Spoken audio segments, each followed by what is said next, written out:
I'm Rebecca. And I'm Hunter, and this is the Family Showdown!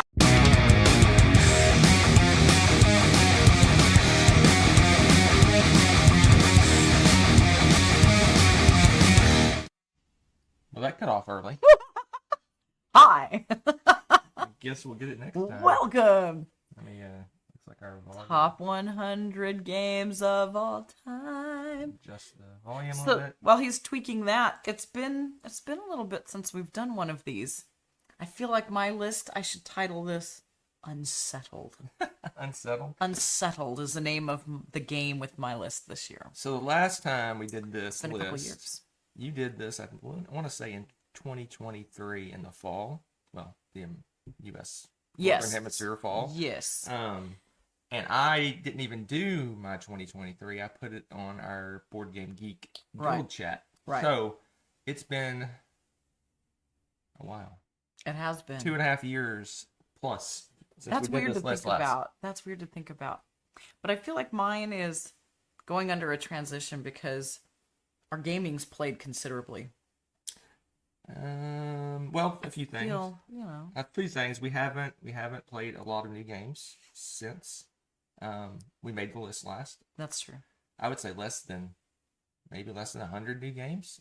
So yeah, I mean that's dropped so much. Not a lot of new games since then, and we tend to play almost exclusively 2 players.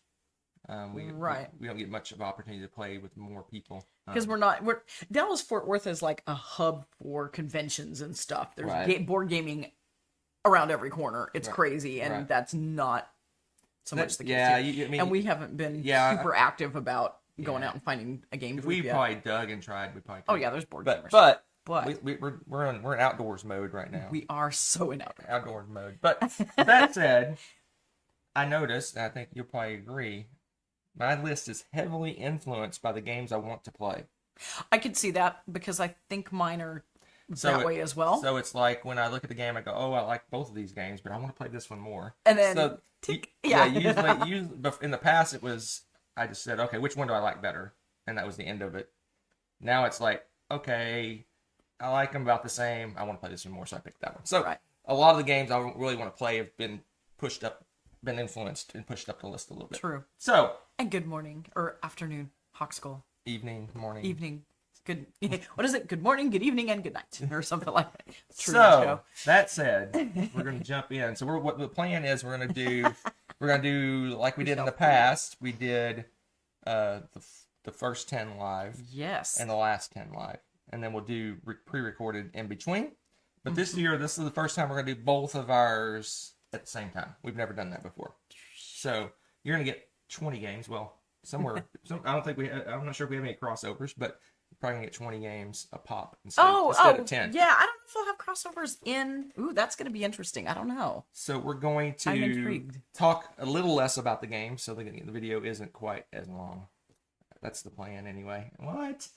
2-hour video? Why not? 2 hours? If you're game, I'm game. All right, let's start off. We don't have any fancy stop. little cuts, so we're just going to jump right into the list. Oh, all right. And I'll go first as always. All right. So I'm going to start off with my number 100. Okay. Number 100. Number 100. Drum roll. No drum roll. My number 100, let's push button. Yes. Is Scholars of the South Tigris. Okay. You can almost see the edge. If you can know the edge of these games, you might be able to predict. Oh my gosh, stop it. Scholars of South Tigris. So this is the latest set from Garfield Games. It is. The South Tigris series. It is. You got, what is it? Explorers, maybe? Inventors and Scholars? So, yes, it's all new stuff. So this is not new to my list. It was 31 last year. So last year, 2023 was 31. Okay. So it's dropped quite a bit, but we played this one pretty recently. And yeah. So anyway, Scholars, these are all Garfield. These are probably some of the heavier ones. The South Tigris are pretty heavy. This one, you are translating scrolls. Yes, from one language into, I guess, your language. And you're doing that via... not interpreters. What's the right word? Translators? Yeah, there you go. That word. So basically, you may have to go through a series of different languages to get to where you are. So maybe you'll go from Chinese to Sanskrit to blah, blah, blah to get to where you want to go. and it's really a dice-driven game. Pretty much all the South Tigers have involved dice. Yes. So this one's cool because when you're translating, you're using, I guess, the dice to represent inks or something. I don't know. I don't know. Okay. And you have to have certain combinations of dice. So if you mix like a red and blue, you get purple, and yellow and red, you get orange. And so you can use 2 dice to get an orange, or if you somehow get an orange die, it's more efficient. You can just use 1 die to get the orange instead of 2. It's just a real cool little dice manipulation game with lots of tracks. You're going up on all kinds of tracks, and it's a heavy Euro. And Rebecca, I think maybe I like this. I can't remember if you don't like this or you like this one more. I can't remember, but anyway, I'll just say I like it more. I enjoy this one quite a bit.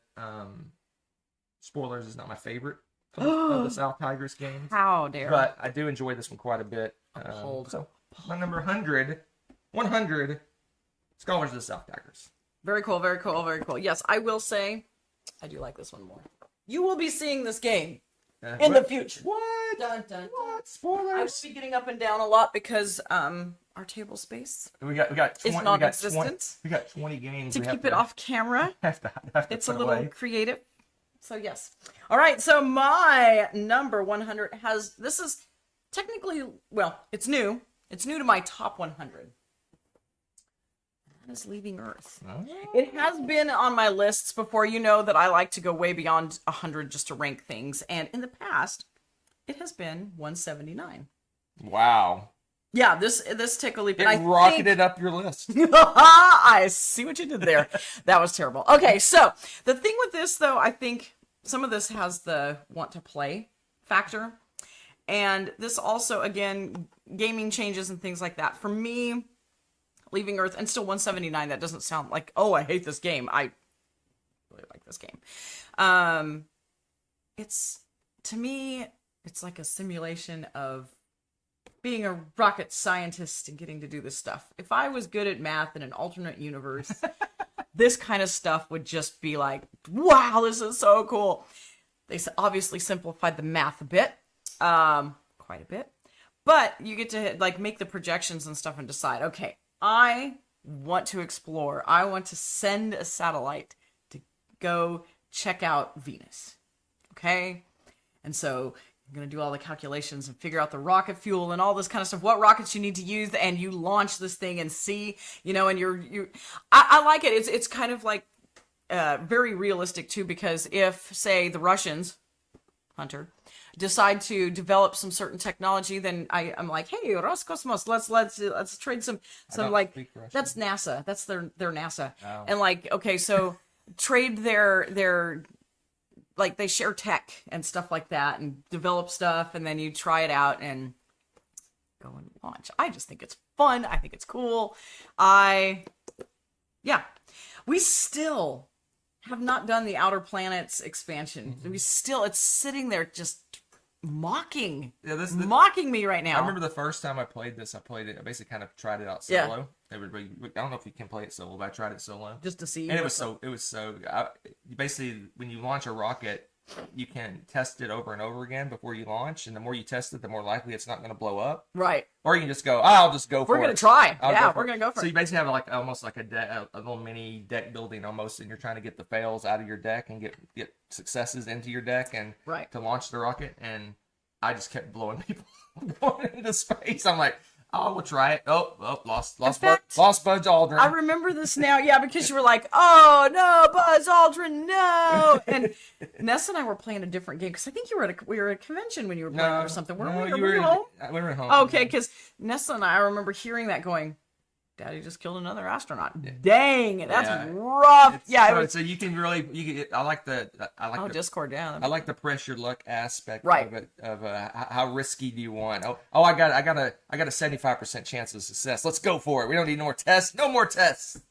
I don't know how I feel being an astronaut in your particular NASA, sir. So this one's my 114. So okay, you're right. We're pretty right evenly. Same ballpark. My one complaint is, I love this game so much, but why are you tearing stickers to be able to open it? And it's like a shirt box. This was actually out of a garage. It's not a really truly published game. They self-published. Oh, okay, that makes more sense. It's just for international travel purposes. This Yeah, he got beat up. he got beat up. I'm like, he did not survive. Somewhere over the Pacific Ocean. Yeah. He got beat up. Yeah. Nice try, Michael. We're keeping this bad boy. All right. Yeah, love leaving yours. Let's move on to my number 99. Number 99. Number 99 is, I don't know. What is it? Well, I don't know. Scarborough. So this one shocked me that it made my list. It really did. And that's 2 Garfield in a row. So That is. He's New Zealand represent, I guess. Woo, what's up? Yeah. So this one is resource management. The game. So you literally have. I don't know if you guys can see the back of the box, but where is it? All these are resources. There's piles of resources. There's 16 different resources in the game, and it's all about converting one resource into another, and then like feeding your people and performing tasks and getting achievements and all sorts of stuff. And you're basically, it's an engine building. You engine build the resource conversion is your engine building part, and then you just have a ton of resource management. And I don't know, you give me like a pile of bits, and I'm doing pretty good. Right? It's fun. It's a bunch of little tiny little bits. I don't know if I can show you or not. I'll try to crack this open, but we got the player stuff is on top, but. Oh yeah, we got that little insert. Yeah, we got the painful insert. But anyway, there's like a bazillion. Oh my gosh, there's so many. What is that? 3 layers of bits? Yeah, see, there's another layer. They're all. These are all resources, and then you take this out, and there's a whole other layer of resources underneath them. So there's. Oh, I didn't do that. That wasn't me. I remember when you first cracked this box open, you were just like, "Holy goodness, just, what is it was this?" Just more and more resources. It was so crazy. many bits. I mean, this thing was chock full. I mean, that was one of the densest box we've ever opened. It was just cardboard all the way to the top of the lid. It's it a was fun great. little. If you like resource management, wood bits, engine whatever. building, that kind of thing. Yeah, it's a really cool game. This reminds me a lot of a game that Rebecca likes a lot more than Mercator, which is very much a bazillion different resources and doing conversions. I love this stuff, and as you will probably guess, this is higher on my list. Yeah, it's a fun. Again, it's fun messing with all the little bits. And stuff. Yeah. So it's got some tactile bonus points because there's 16 different resources. Right. There you go. My number 99, Scarborough. Woo! Scarborough. Hello, So Carlu. any of you older folks out there, that we're talking you're talking your late 40s, 50s plus. Okay. You remember the game Ultima? There was a city called Scarborough. It was one of my Wait. favorite. Ultimate, the computer game? Yeah. Okay. There's a city called Scarborough. Was there one? One of my favorite cities. Anyway, that's neither here nor there. What's your 99? Oh, but it is. Okay. Wow, I just whiplash. Okay. My number 99 will shock Hunter. Number 99 will shock you. There's our clickbait title. Okay, So it is. that keeps capping Oh, out. sorry. I didn't even get that loud. I know. I need to turn that sound down. Calm You're down. getting wild. Calm down. We're just started What on is them. your 99? It's Oh gonna my shock gosh, you're me. no fun. Teotihuacan. What? I don't even like this game. You do too.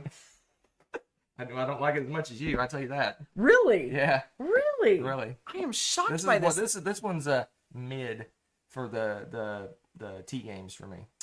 Well, that I can believe actually. It's mid. I can see that because T games are like top notch for you now. So, first of all, I do have to say, I got to share Hawk Skull's thing. So, under Hunter, NASA means need another sacrificial astronaut. Yeah, for sure, man. I went through so many astronauts. I'm sorry, that was just too good not to I was share. running out of astronauts to get to the moon. It was pretty sad. Anyway, That's terrible. tell us about your So- Tehuahuacan. Oh my goodness, thank you, Tom Vassell. So, this game has been growing on me. Hunter's always like, you don't like this game? Well, the first time I played it, I was like, I thought you're still about it. Dice games are slowly warming for me. And I blame the T games for that. They're slowly getting better. And this game, for whatever weird reason, is growing on me the more I play it. Yeah, I know. It's One weird. of the unexplained mysteries of the world. I know, right? The Bermuda Triangle, Teotihuacan, I mean, it's just very strange. And one of the reasons I think this one's growing on me too is it's got that, once you reach the 6, you get to do super cool power thing and you start fresh. Then you get a crappy die. but then you get, so there's like this balance thing going on with it. Yeah. And it's not just, I don't know. At first I felt like, I have a dice there. Why do I have, why don't I just, I don't know. I felt the dice were kind of annoying, but Yeah, there's a handful. it's growing on me, and being able to do different things with it and to move around. I don't know.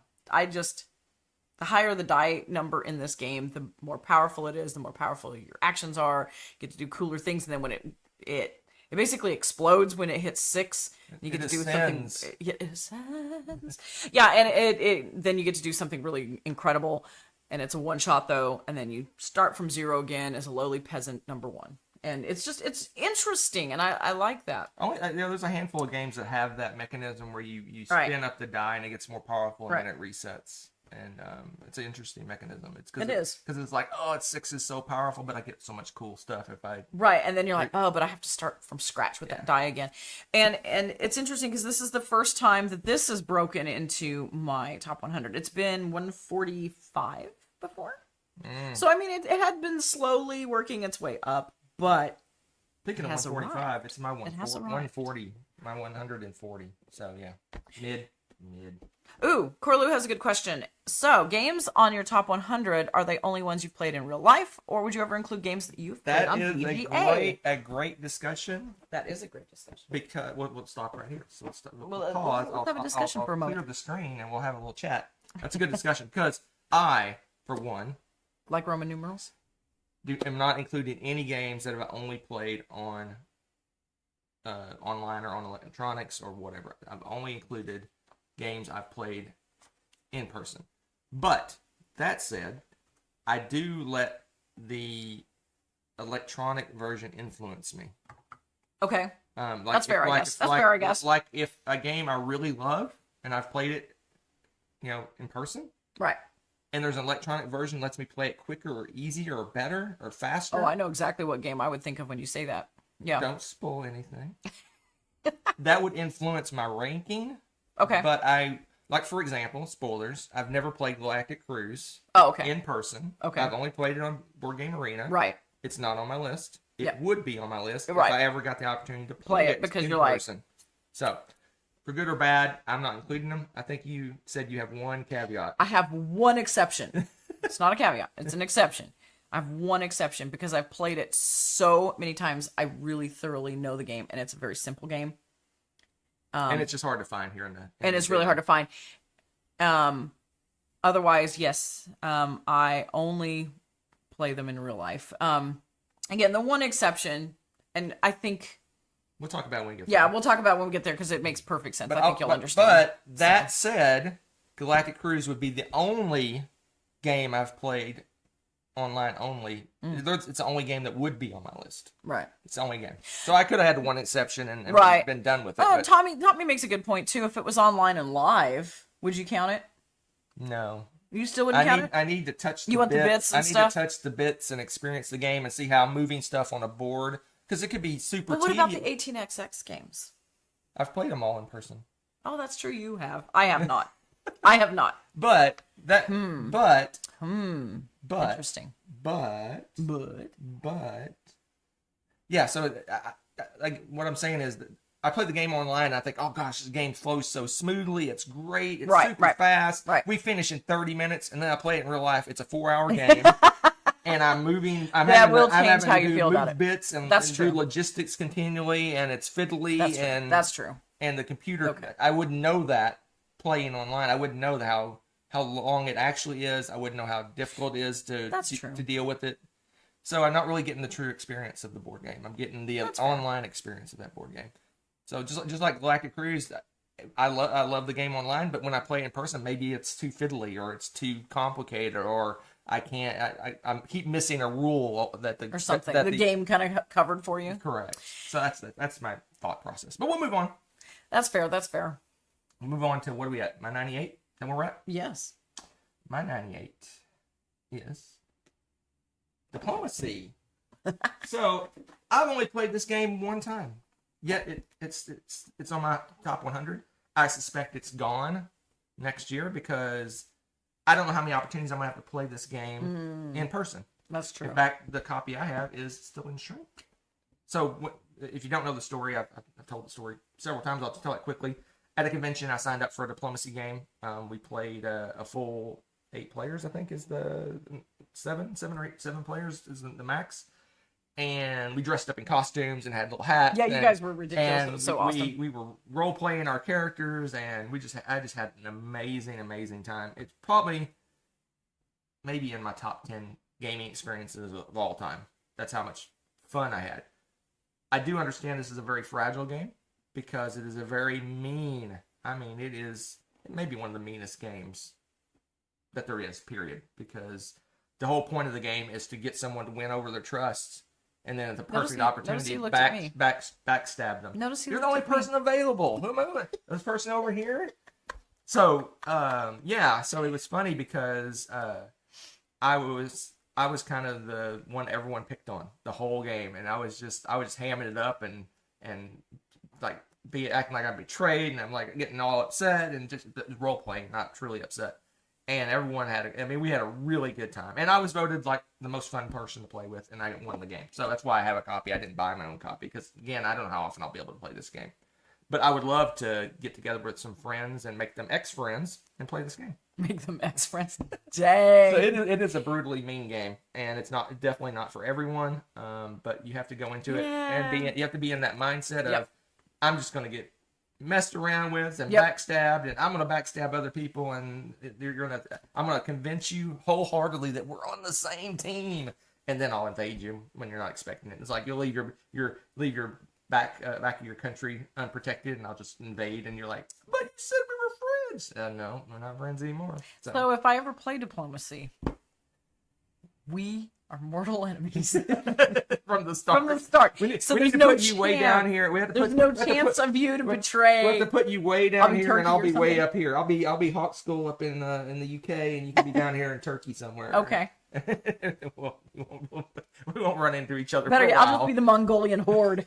I'm just gonna come in. That's my number 98. Diplomacy. I suspect it's gonna drop off my list because like I said, I'm not gonna get many opportunities to play it, but I'm holding on to that fond memory of the game. Ah, there you go. All right, my number 98. 98. I need more coffee. All right, so my number. You did not just say that. I'm going to ignore that. So, this game. Boone Lake. So this one has actually dropped a bit for me, and I think it's from lack of plays. It's not from lack of enjoying the game. I think it's just from the stacks and stuff, because this game is fascinating to me. It got a lot of buzz when it first came out. Yeah. A lot of buzz, and then it dropped off the face of the earth. And it shocks me a little bit that happened, because this is one of those games where I instantly think smooth. Yeah. Like, it just plays really well. So you've got these lakes, and kind of a ratchety system with your boat as you're going through. And as you're moving your boat through the rivers heading to the lakes and stuff at the end, it's kind of a race, but kind of not, because it's one of those where, do you want to stop and get good stuff and do things, or do you want to race to the end? And there's that balance there between what your opponents are doing and what you're doing. And the gameplay, again, for lack of anything different, is just incredibly smooth. And there's stuff you can do on the land. There's stuff you do in the water, But I'm just surprised it dropped off the face of the earth the way it did. It really was a flash in the pan. It's really weird. And I like playing it. Every time we play it, I'm just like, wow, why does this not get more discussion? Why is it? My theory, yeah, it's a theory that Alexander Pfister was like, this is new. The man in board games. So he had what is it? Great Western Trail and Maracaibo and all these games, Mabasa and all these games that were. He does have some monster really good games. And then this game came out and they're like, oh, it's a Pfister game. Yay, Pfister game. And then they just moved on to the next games, and it just kind of got forgotten. Yeah. Compared to all other big name games. Coraloo's, was it Coraloo or Hawk Skull? Hawk Skull says, did it come out around the same time as Ark Nova? I want to say before. No, it's before. This was a year or so before. It's before Ark Nova. This is 2021. Yeah. It got a lot of buzz because of the designer, and then it just was kind of forgotten. I guess a lot, and it's a theme that's been done many times. The whole, you go out and settle lands and blah, settle blah, land, blah. blah, blah. Yeah, that's true too. I don't know. It's just, it's a bummer because I feel like we should be talking about. He's got a lot of really solid games. Yeah, Oh, if yeah. you started listing them, yeah, Broom Service, and I liked that one a lot too. Like, man, It was just it was a Fister game, many and monster and, when, games. and for most people, when you put this up against his other games, it just doesn't stack up, right. and so they go back to those games. I guess that's just my theory. Yeah. Because if I have a favorite designer and they come out with a new game, I'm like, that's going to be my game. You're like super excited about it. Right. You play it and you're like, oh, well, it's not as good as this game or that game he made or that game he made. So you go back to playing the ones that you like, You love that the you most. love the most of that designer, right? Yeah. Same way with, I mean, like Feld's one of our favorites, but there's only a handful of Feld games That we really play like all the time. that we play right? all. Yeah, that's fair. Dang it. Yeah, so yeah, that's true. Maybe I should just say, hey, BGA, put this on there. That would be really cool. Because I think it would be fun. And I would play with people online, I think. All right. So, Boone Lake. That's a good Check one. it out. It's a That's a good sweet. one. All right, let me get to where I'm going here. Going. All right, my number, 97? Yep. Here we go. Arkwright. It's hanging on.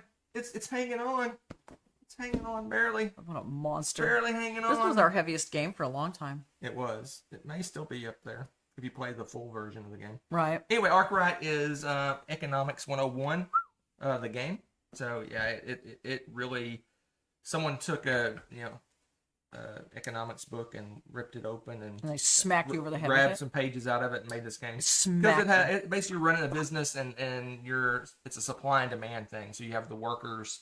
When there's lots of workers available, they're really cheap and you can get cheap labor. But then as the workers become more scarce, they become more and more expensive. So you transition to automating your machines so that you don't need as many workers and blah blah. And it's reason I love it because I'm a finance person. That's what I do for a living. So it's like kind of piques that interest that I have of finance and markets and all that stuff. And it really requires you can't just like a lot of games you can build a nice little engine and like really efficient and you just run with it. You just keep grinding that machine and you're pumping out victory points or whatever. This game forces you to progress and change and grow and you have to react to what's going on. Oh gosh, workers are super cheap, so maybe I won't automate right now. Maybe I'll use workers instead of automating. Right. Oh, but I see Rebecca over there. She's about to hire a ton of workers. I better start automating my stuff and it's I enjoy the game. It's super complicated. It's got a lot going on, but it's very rewarding and it's very you're very engaged because a lot of games that are kind of solo games, you don't really care what the other players are doing. In this game, you really got to look and see what everyone's doing and react to what they're doing, or you can find yourself way behind the curve and then it's hard to catch up after that. But it has two modes. It has a quote easy mode, which is a heavy Euro game, and then you have the hard mode, which is a crazy heavy Euro game. So yeah, it's not for everyone. It's not definitely not a looker. I don't know if you can see on the back. The board is just like it looks a spreadsheet. The game. It's like one big giant spreadsheet. But I do spreadsheets every day, so it doesn't slow me down at all. So love a game. I think this is another one that might drop off soon because we just don't get a lot of opportunity to play it because. Even at 2 players, it's a 3-hour game. Yeah, it's a monster.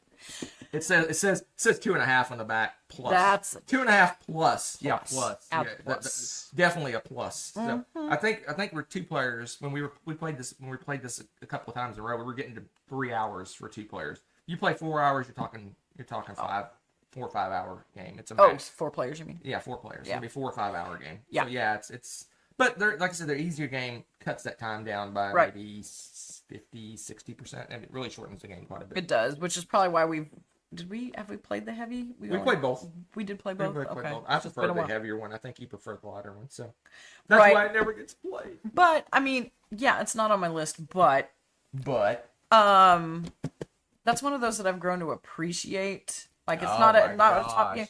No. I've learned so much because honestly, without playing this, I probably wouldn't be able to like figure out and understand how the 18xx games work and things like that. Like it's to help my brain because I have no brain for all the business stuff. But that it's a good one. Really helps you with it. I love It's really this game. cool. I would it'd probably be higher up if I got to play it more often. Yeah, but it's a monster. This isn't like you said. It's not for everybody. Not for everybody, but it's for me.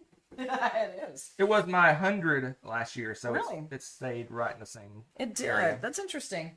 All right, so my 97 is Core World. This shocks me. This used to be, I know. This used to be like in your top 10 at one point, I think. Yeah, when it first came out. Yeah. It was 70 last time. So it's dropped a little bit. It's dropping more. I think I want to play it again because I think what might be coloring it a little bit is that other Core Worlds. The Empires one? The Empires one. I don't like it as much. Yeah. I don't like it. We forced Tommy to buy that one, I think. Was it Tommy that bought that one? I don't know. No, I don't think it was Tommy. I think I sold it. Yeah, the Empires just didn't work for me. I didn't like it as much. Yeah, it changed things that I didn't want changed. And there's something about Core Worlds and its simplicity, because it's not a super complicated game. Mm-hmm. It's at its heart, you're just building up. You have two different sets of forces. You've got your land and your space forces, and you're going and taking over planets in different combinations of your military, depending on the planet. You know, do you need more space force or do you need more land army? And you go through that, and at the end, you're building up so that you can afford to get one or more of the core worlds, which are mad victory points and superpowers and all that kind of good stuff. And that's the game, basically. I mean, you're just building up your armies. You're attacking some planets, you're getting those, getting victory points and stuff, and building up so where you can go get your core world. And I don't know, I just really enjoy this game. And it was fun because when you found this too, this one had, this has all the expansions and stuff in it. It too suffered a little bit on the move, but some of it was beat up. I think I bought it. You bought it when it was a little beat because up. Because it has a wooden insert, and wooden inserts tend to beat up boxes if you're not careful with them. Yeah. So, thankfully, it was already beat up, so I didn't feel as bad. But... we tend to put the expansion boxes as our main. Keep the expansion boxes. Yeah. It kind of tricks it up a little bit. Well, it's kind of fun because we'd stared at the main box for the longest time, and then this one has a really cool cover. Yep. So, but yeah, Core Worlds is really fun, and it's a card-based game. So if you like card games and stuff, yeah, it's just check this one out. It's not super heavy. It's Dominion Plus. Yeah. Yeah, that's a good way to look at it. Dominion Plus. Yeah. It's basically you're building a deck to get more powerful, and then yeah. Oh, Tommy said he got it off of Kickstarter. Enjoyed the Empires game, but yeah, it's on its way out. Yeah, I liked it. It's just not nearly the same. Not nearly the same. All right, that's my Core World. Move on. 96. This guy slowly moved down my list, and then it popped back up. Oh, nice. So it's back. It's back with a vengeance. Ooh. No, not with a vengeance. It's Castles of Burgundy. Oh my gosh. Castles of Burgundy. That's such a playable Feld. Such a playable Feld. Yeah, this one dropped off my list just because we didn't play it, and then all of a sudden, like in the last year, we played this like a million times. Well, we played it on Board Game Arena quite a bit. Yeah. And then we also played it on live at one of the WillyCons with the big miniatures and stuff. Oh yeah, we played the super deluxe mega version of really cool. The reason I popped on the list, I just forgot how easy it is to jump back into this game and play it, and it plays so smoothly, and it's got a lot of interesting things going on. You have to try to fill out your grid and fill up regions and get bonuses. It's almost like a race in a lot of ways because you finish certain regions quicker, you get a bonus tile, and the bonus tiles decrease in value the more you use them. So it's like, and when you complete regions, they're worth more points early in the game than they are later in the game. So it's like almost a race, a continual race to try to fill up your little board as much as you can. And then there's in-game scoring tiles and all sorts of fun stuff. It's just good. It's a solid. This is probably it may be the most loved Feld game, maybe. I'm thinking maybe, but most loved probably because it's played so much, right? Yeah. Right. Man, you looking trying to find it? I'm looking to see where Oh yeah. I might like it a little bit more.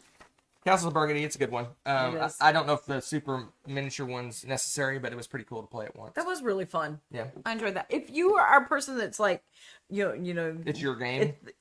I would buy that in a heartbeat. Yeah, honestly, but because it's not my game. That's why it's 96. Jeez. It was 115 last time. Oh, okay. Okay. I keep saying last year, but I mean last time I did the list. Last year. That's like 1990 was 10 years ago. Okay. Yeah. Last year. All right, my 96. Oh my gosh. This one dropped a lot. And I think you might be able to figure out just an inkling why when I get it. You need help? Look at this thing. This is ridiculous. Anybody have any clue what this is before I even say? Oh, Hunter, I'm sorry. put it up there. This is Merchant's Cove. So this is the, unfortunately, this is the Unfortunately. the box. No, this is the box that most of the world didn't get. Oh. It only delivered in Australia, New Zealand, and a handful of other places. Oh, really? Yeah, I think this may be the one that didn't deliver. Am I right? Oh my gosh. Yeah, but anyway. Yes, it is the size of a Kallax cube. It fits. It's almost exactly in a Kallax cube. It's ridiculous. So this is Merchant's Cove with everything. We own everything. I Cove. love this game, but it dropped from 28 to where it is now because it is so difficult to get to the table. Not difficult. You just open up and play. Watch this. You gotta quickly just open up the box, and you're ready to play. Open the box. Look how quickly. And you're ready to play. Do you see this? It's full. Sorry, this is crazy. This is crazy. And then all these books. Look, we wrote what expansions we like and don't like. Yep. We made a list. But what's even cooler? You can put that off to the side. Oh no! What are you? Hold the bottom. It lifts out. Oh yeah, and then you can get to the little box. Okay, I love this game.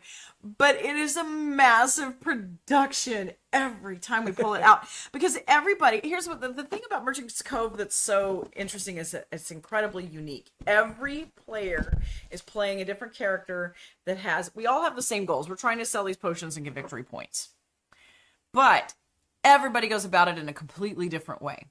And they all use completely different mechanisms, which is fun because if you have somebody that's a worker placement person, you can be like, okay, you're going to play this character and they use worker placement to build up their potions and get them ready to sell. Okay, well, then now I've got somebody that likes dice rolling or something. Well, and you've got like the little soothsayer oracle person and they roll things and forecast and predict, and that's how they build up theirs. They all have different things, so everybody's got to learn their part to play. And then there's the base game where everybody's trying to see, okay, who arrived at shore wants to buy which kinds of potions and stuff. So there's almost a what game is that? Talking about Vast?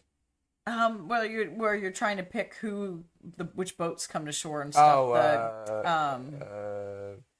It's the Egyptian game. Yes. I can't think of the name of the game all of a sudden. Brain dead. It's a simple game too. But it's got these elements of that too, where you're trying to pick which customers come to shore and you're all kind of putting people in boats and fighting over who goes where, because that determines what kinds of potions you're going to need to sell. And there's so much fun stuff going on with the main game too, but it's a beast.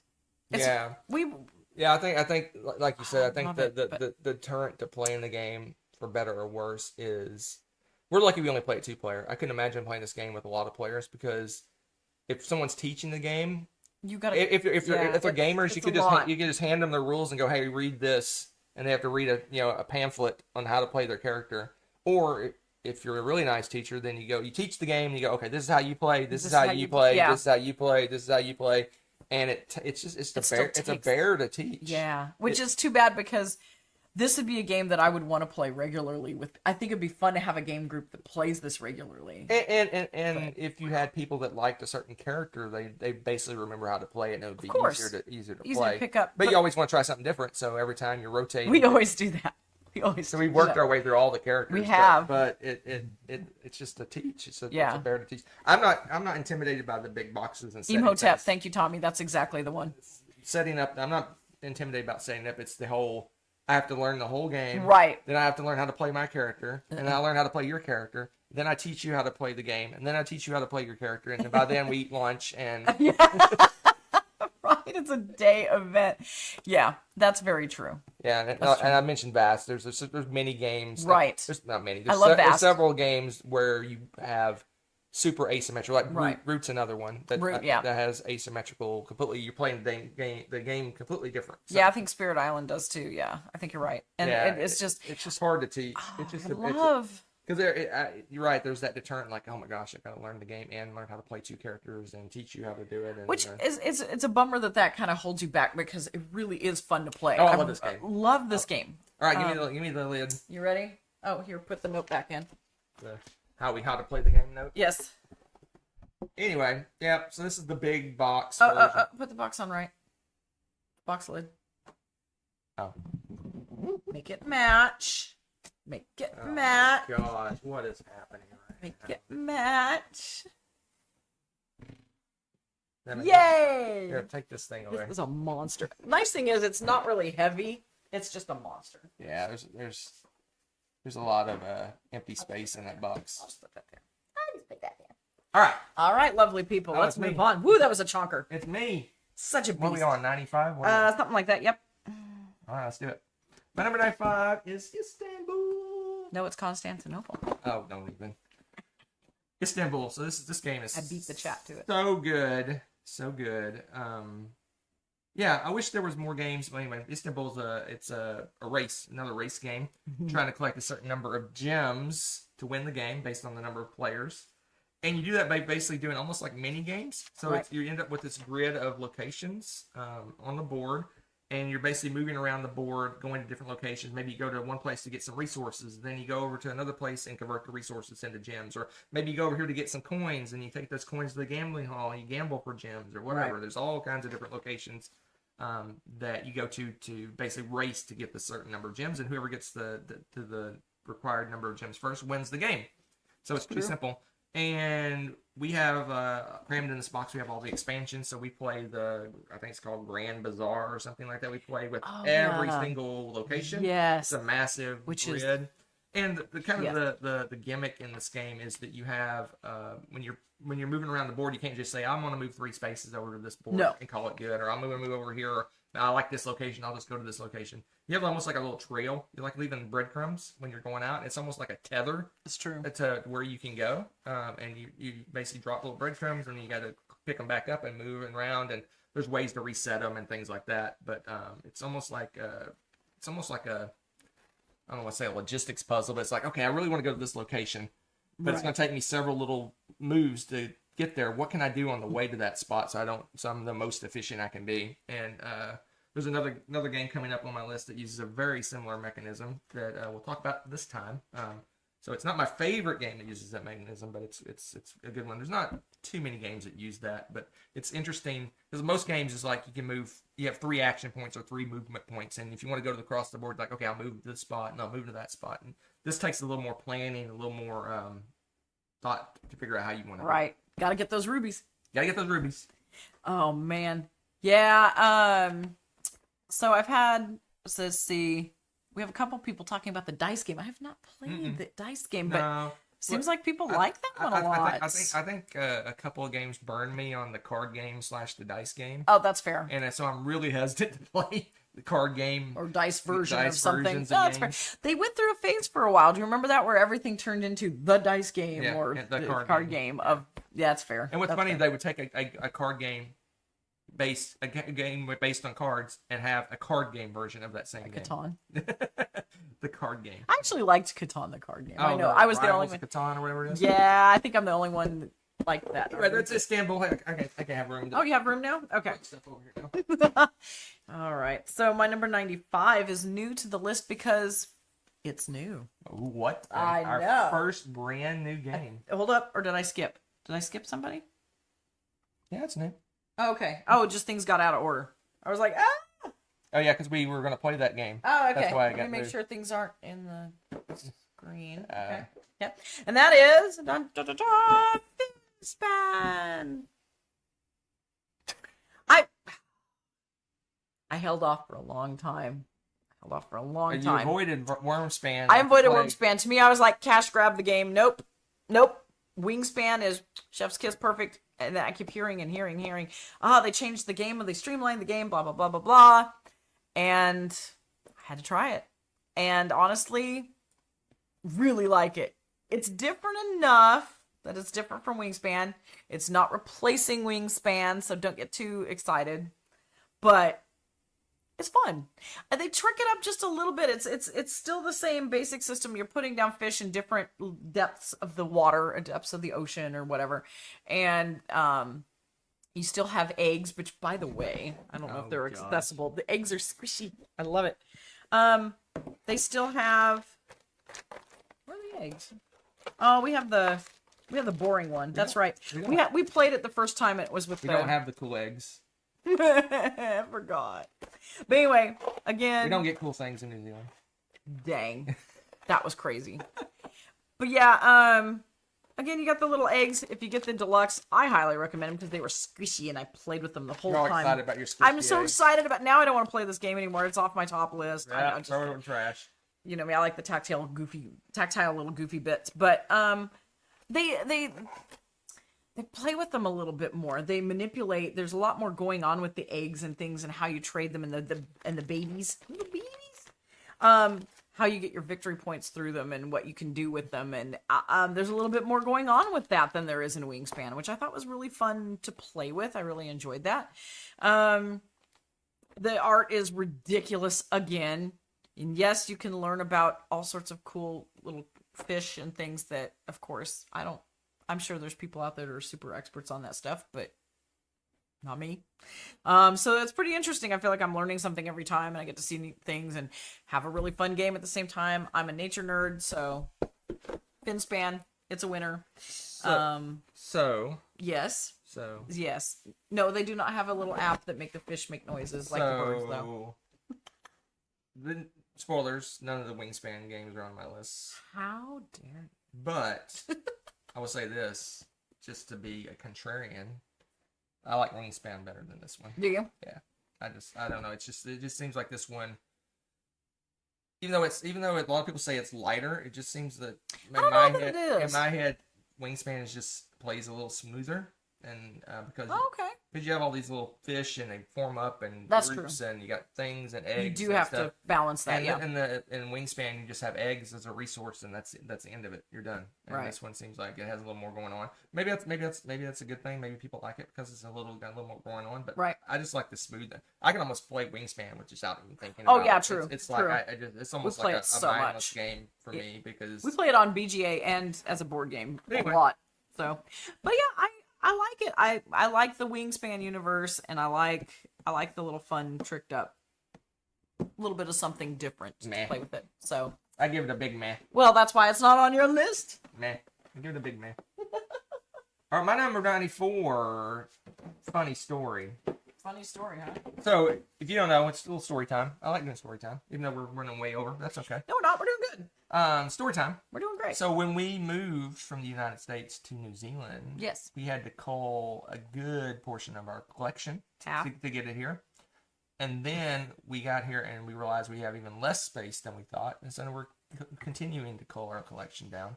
I think we're heading to about 200 games, which I know for a lot of people it's a ton of games, but we had close to 700 at one point. Yeah. So we culled a lot of games. We had to make a lot of hard choices. We did. About games that we culled, and you'll see scattered throughout our top 100 week games that we got rid of that made our top 100. Just for the fact that it's just they never get to the table. We've played them so many times. It's like you want to try something else because I played this game 20 times or whatever. Right. Various reasons. It takes up a lot of space and we just never get to play it and blah blah blah. Right. So I actually saved my 94 off of the coal pile. Gotta push the little button. This was actually sitting on the coal pile, ready to be called. And I saved it. Somebody felt nostalgic. So this one's classic, though. Like I said at the start, there's just certain games I want to play again because I haven't played them in so long, and this is one of them. Right. I want to play this game again.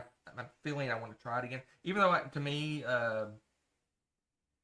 Dead Reckoning's kind of killed this game for me in my head. I still think this game has little things that I like. It does have some fun stuff. This one feels more epic to me than Dead Yes, Reckoning. Dead Reckoning is a smooth game. It's an adventure. Yeah, but this one's an epic. This is like an epic game. I agree. And another thing is that this thing is worth.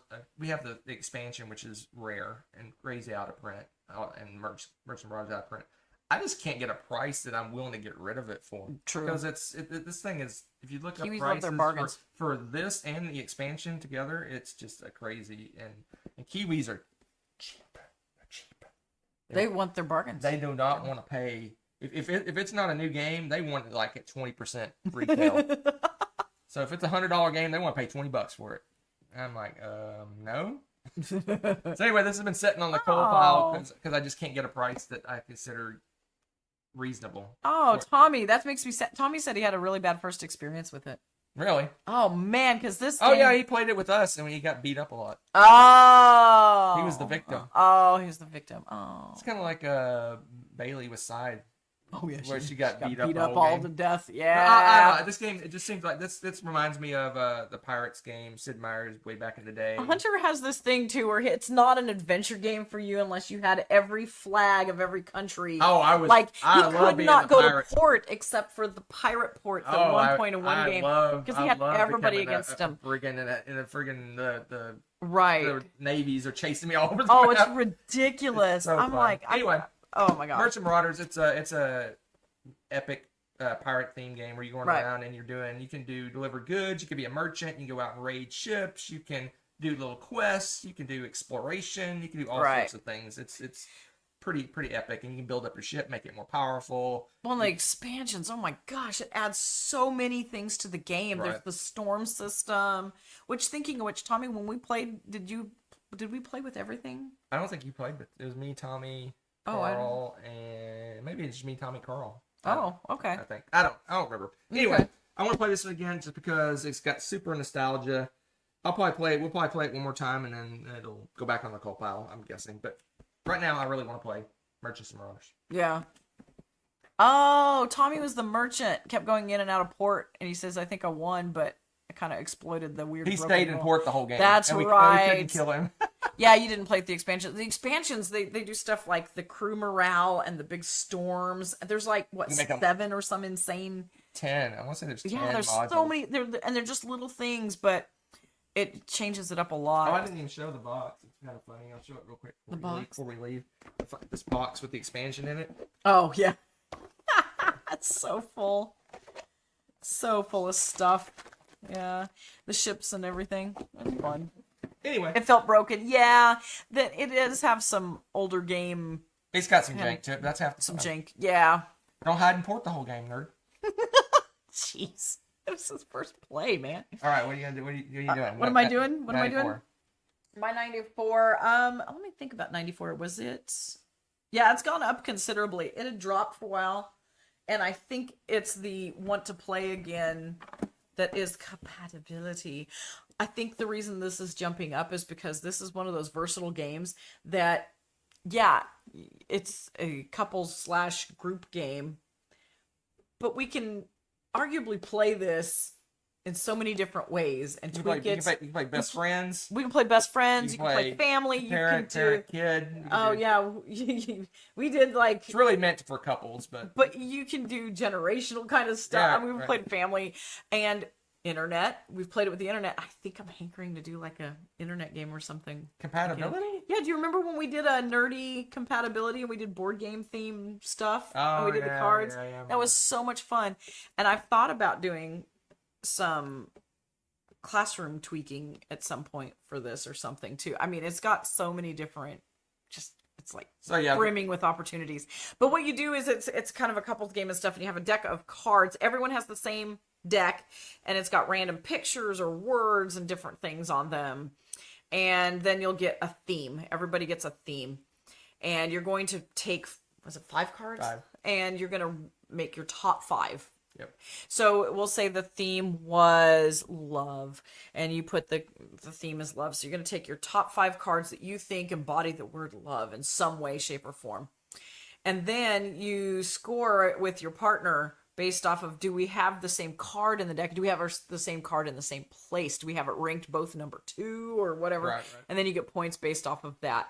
It's been hilarious. You probably heard me making jokes for years that Hunter and Z are more compatible Z. than because we played it and Z and Hunter kept matching up. They matched up better than Hunter and I did, and so we were making all sorts of jokes. It's a funny, silly, goofy game.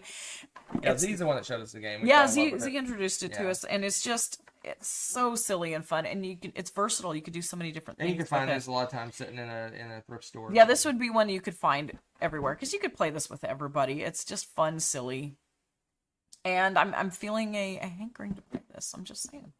It's a fun game.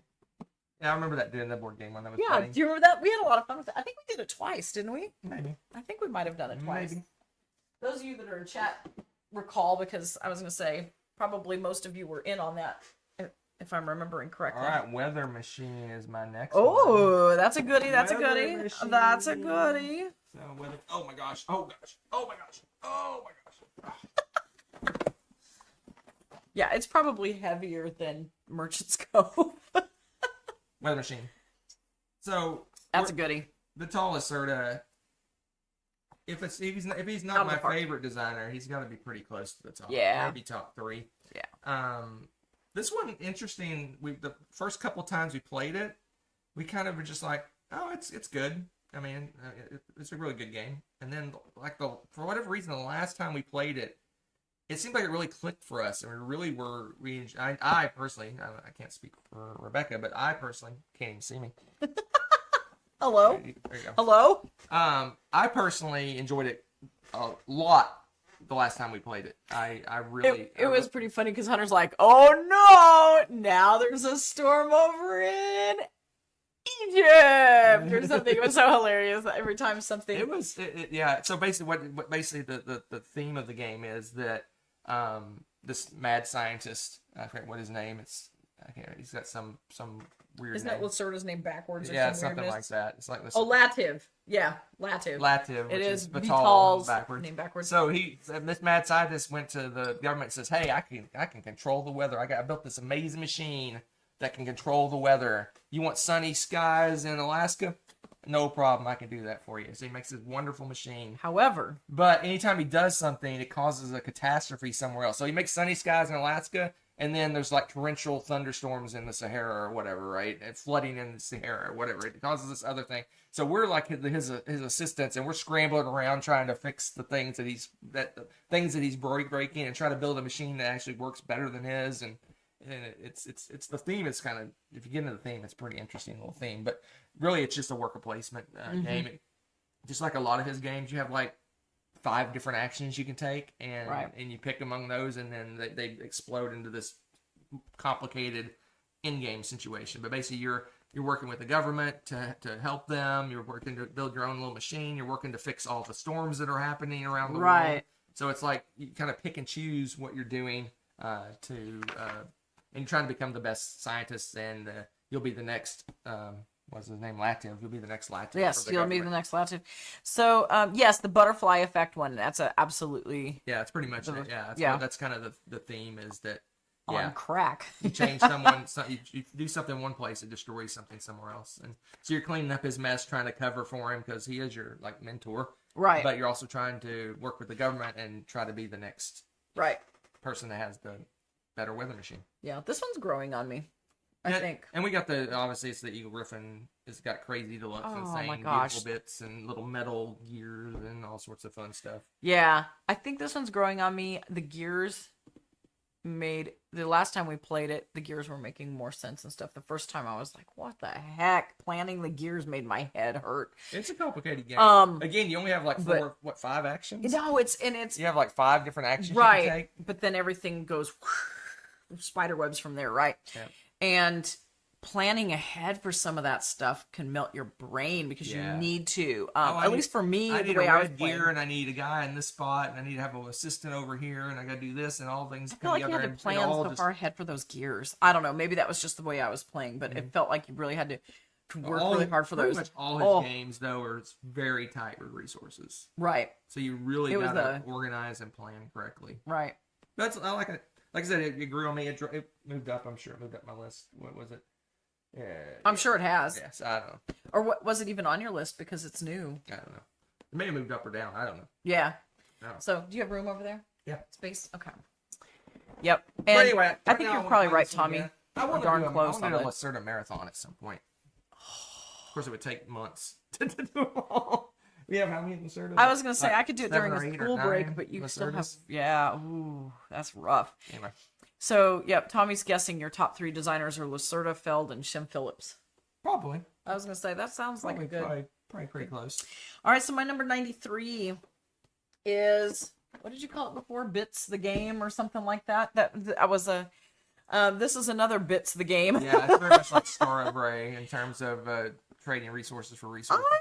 Have this thing where I really enjoy taking bits and then upgrading to other bits and changing bits, and this one has that, and it's got kind of a little chart for it almost, and Yeah. you're trading and and people are trying to buy your goods that you're bringing by ship and everything, so you're trying to sell goods, but there's so many you kind of want to specialize and you don't necessarily want to overlap with everybody. Right. It's a little easier to do that part when you're 2-player versus more. But at the same time, because you've got those things and you may need them, and it's kind of like, was it 7 Wonders? You can kind of borrow things from people. You have to pay for it. Correct. Yep. But sometimes it might be easier to do that because, I'm going to upgrade some of my bits. I don't necessarily want to be an expert in every single ingredient of that because it's going to spread you too thinly and the resources are a bit tight. It's interesting.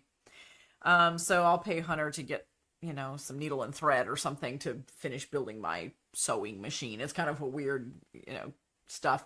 But you want to get the upgraded stuff because, of course, you sell those off. You're going to make more and therefore get more victory points and all that good stuff.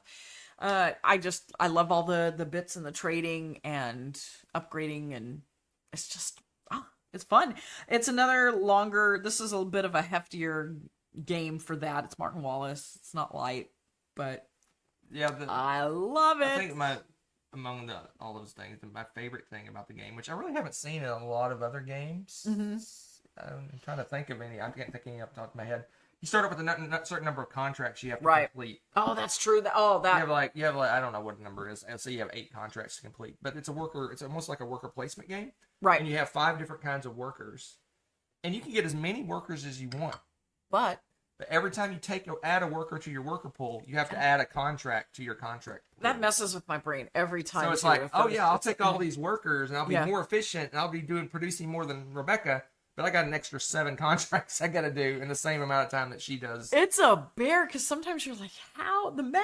What? I don't think I've ever seen a game where taking more workers increases the amount of stuff you have to do. So it's almost like It's almost like a curve. Like I get more workers, I can complete more contracts, but I get too many workers, then I can't finish. I can't complete all the contracts. It's crazy. So that balance. It's almost an efficiency puzzle with how many workers you have. If Yeah. I'm remembering that correctly, I think I am. No, you are. You are. But anyway, Oh yeah, it's a weird juggle, and for some reason I like it. I get it figured out. trading, changing bits into other bits. Other bits. I don't know why. I just do. That's one of my favorite mechanisms is trading bits around. So 3 red cubes make a blue cube, and then 3 blue cubes it's make true. an orange cube. It's true. Why is that so cool? I don't know, but it is. It just is. All right, what we got? My number 92. This is the first one on our list that we do not own. That's hilarious because my 92 is one of those as well. So my 92 is Dune. Ooh, that's the this is the big Dune. This is the OG Dune. This is the one that came out, 70s, early 80s. It's been around. Oh wow, I didn't realize it's it was been that old. around Okay. forever. It's got a reprint by what's that? I can't remember the name of the company that reprinted it. Gosh, what, 5? It's got to be like 5 or 6, 7 years ago now. But anyway, Dune is it's a game really that's meant for played with a lot of players, so it's almost like a convention game for me, and it's not one that I will probably ever own just because to play it you need to have a large number of players. You can play with fewer players, but it's not as interesting. You have every player plays a different faction that plays the game a little bit differently, and they have different goals on how they win. Literally, they win the game. Every player will win the game in a different way. And there's one way everyone can win, but then everyone has a unique way to win. That's kind of neat. And they play completely differently. And the factions interwork with each other in such a way you really want to have all of the factions, because maybe I'm good at doing this one thing, and if I don't have the faction that benefits from me doing that, then I don't have as good an interaction as everyone else. And it's really designed to play with the full player count to play. And it's an area. It basically boils down to an area control game. You basically your troops on a map. You go and fight, taking over areas. There's little fortresses scattered around that if you control a certain number of those, you win. But you can form alliances with other players and go, hey, let's work together, and then maybe we win together. But we have a different number of. We need to get more of those fortresses to be able to win because we're having an alliance. Right. And you can break alliances. You can be a traitor and break the alliances and things like that. It's just great. It's a complete. It's like almost like two halves to the game. One half of the game is the board and the fighting and the taking over areas, and then there's what's happening above the board, the negotiation, the trading, your favorite stuff. the working together, and the betrayal, and what's the best time to betray someone because maybe we need 3 fortresses together. And I get 2 of them, but I only need 2 to win. So maybe I'll betray you, and I'll win by myself at the last minute, right? And it's typical. It's just a really fun game. It's an epic game. Like I said, for me, it's a convention game that you need a lot of players to play. I've played it, I want to say 6-7 times now, and I've loved every one of them. Has been a great experience. Yeah, I just really enjoy it because I like those kind of games where you can betray each other and you're like trying to talk people into and working with you, and it's just fun. I just love this game. I mean, to me, a lot of to a certain extent, the map is secondary to what's going on around the table. So true. I love it. Dune, my 92. And I don't own it. That's why there's a little picture in the corner. Yep. Coralie, you were asking about Century and Furnace being simpler versions of Anno 1800. I think Tommy answered you pretty nicely that it sort of is. It's got the same kind of feel to it, but it does have the Seven Wonders-ish abstractedness. And there's a whole workers part, and there's there's a little bit more going on with beyond that. But it really is. It boils down to trading, basically getting goods to make better goods to convert into points. Right. So yeah, at its heart, it's that. But that's not all of the game. If that makes sense. 92 is the one we don't own either. The 92 is the one we don't own either. Yes, it is Caverna, the Cape Farm. Believe it or not, we got rid of Caverna. Caverna went out the window. It did. And this one bounced back because it was low, and I think part of it is we kept playing All Creatures again, and I was like, the Meteor version. And to be fair, we played Caverna to death. We did when we first got it. Oh my gosh! Well, and part of the reason was it was kind of funny. Caverna had a little story of it was hard to get to the table. We splurged and got the that was one of our first inserts we got was Caverna.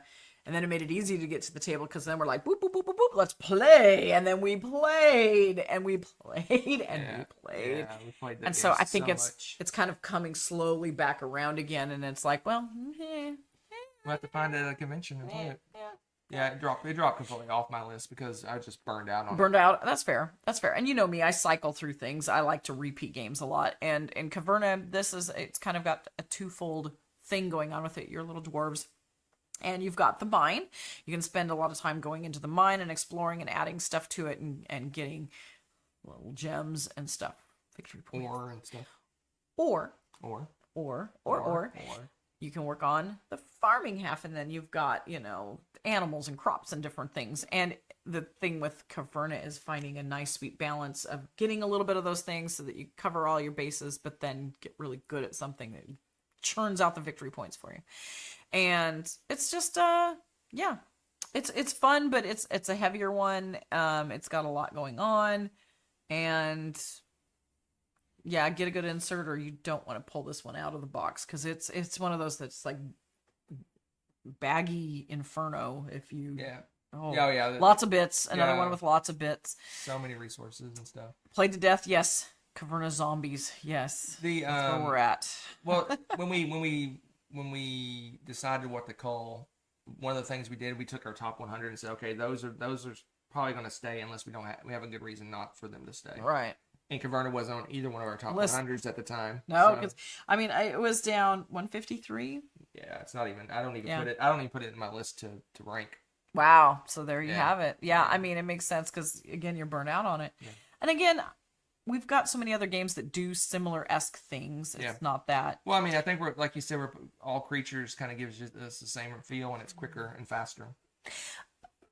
So Corliss only played Caverna on BGA. Do you think I'm missing anything by not playing it on the table?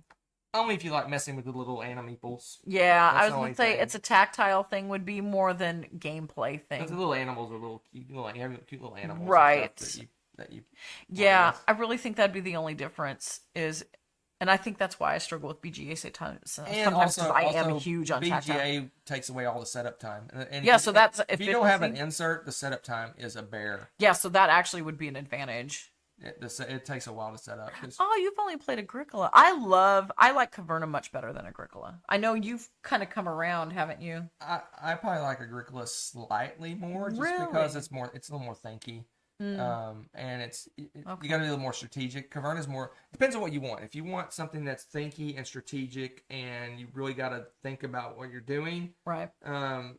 Agricola is probably a better game. But Caverna, if you just want to just make tons of animals and just do whatever you want, because it doesn't punish you near as much in terms of what you make and don't make as Agricola does, and the feeding your people in Caverna is much easier than Agricola. Agricola, they're like a good chunk of the game is just making sure you have enough food for your people. That's Right. and finding, do I bake bread? Do I make a better oven? Do I do this and this and this to feed my people? Right. Whereas Caverna is like, oh, I don't have enough food. I'll just kill one of my cows and boom, I'm done. I got Right. enough, I got enough, You're good to I go. have enough food. Fair. So it's much friendlier, player friendly.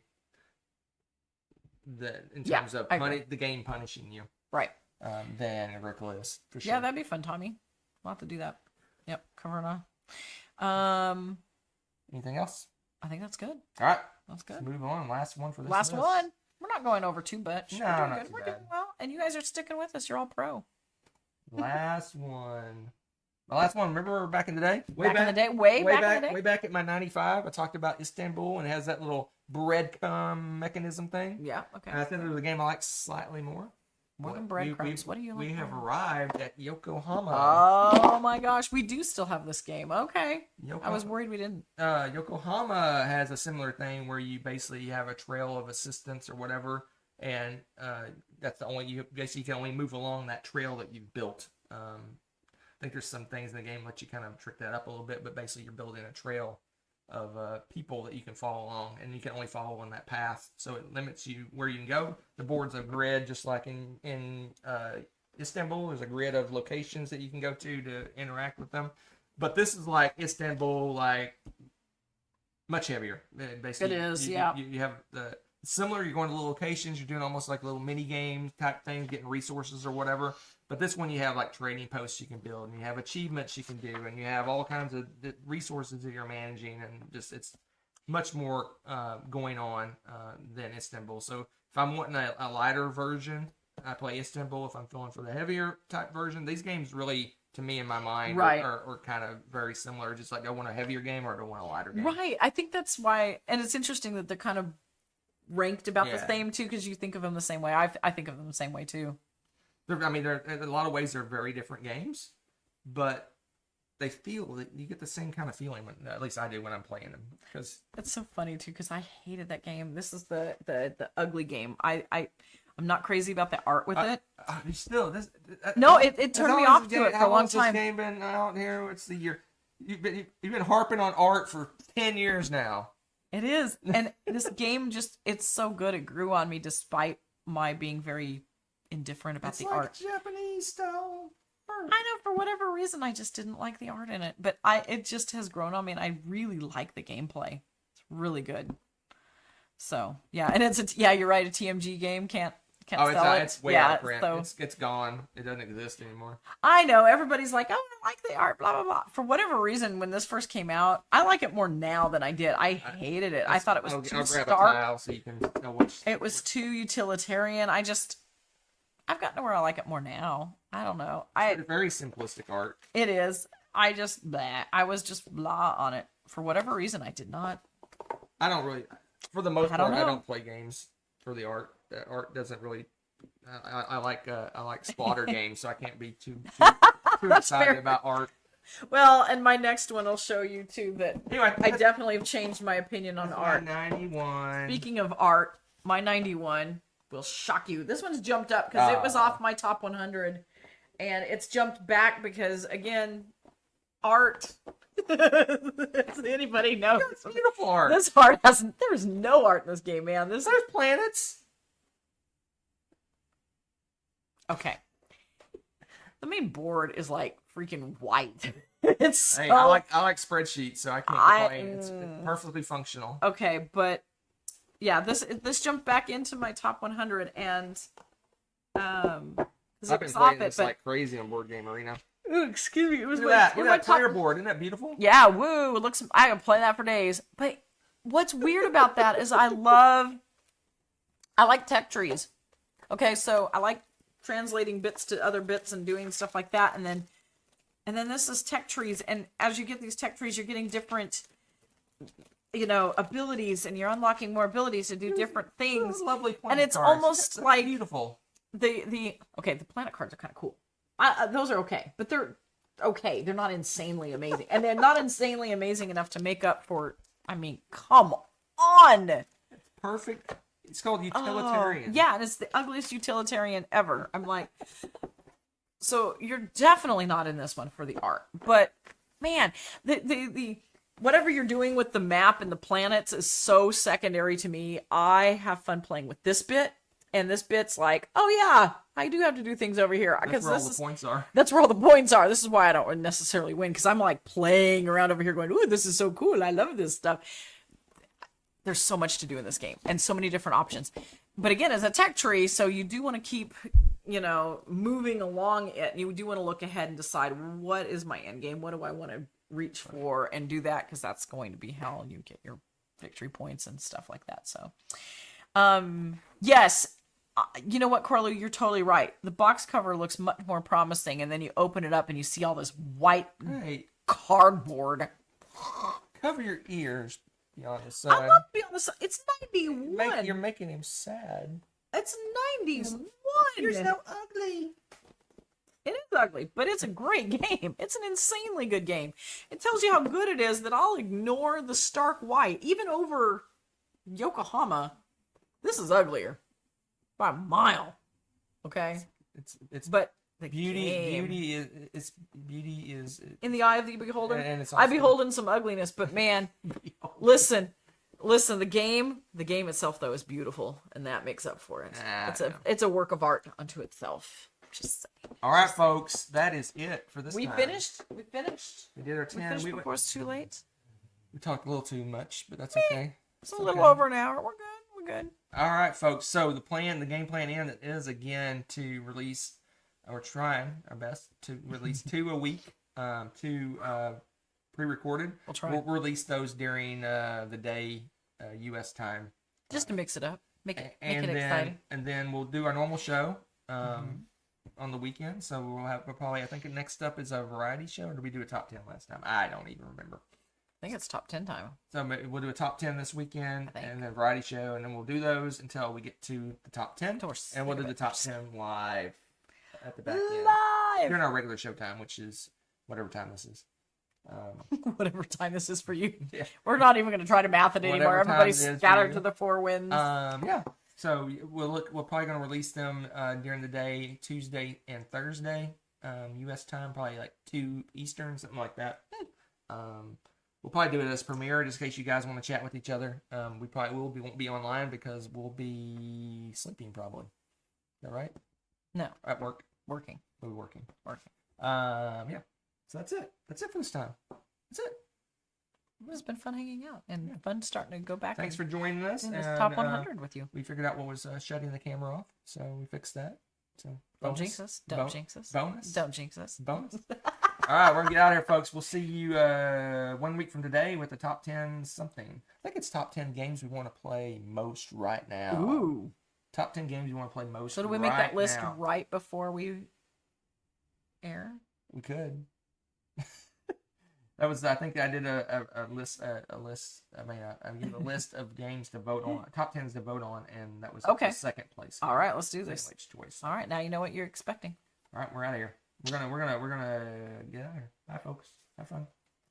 Let's all go to the lobby. Let's all go to the lobby. Let's all go to the lobby to get ourselves a treat.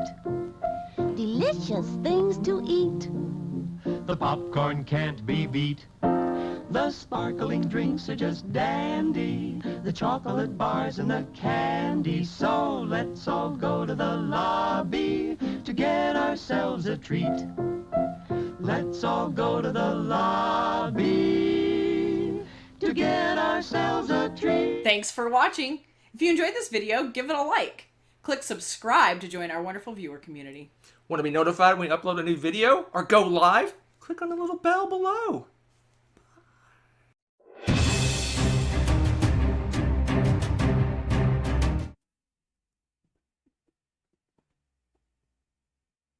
Can we get back to small boxes again?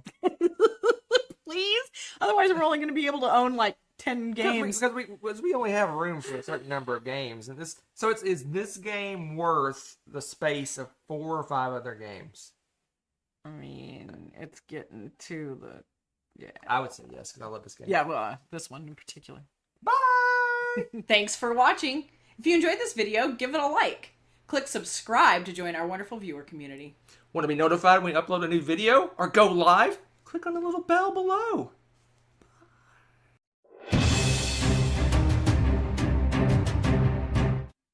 Only you can decide.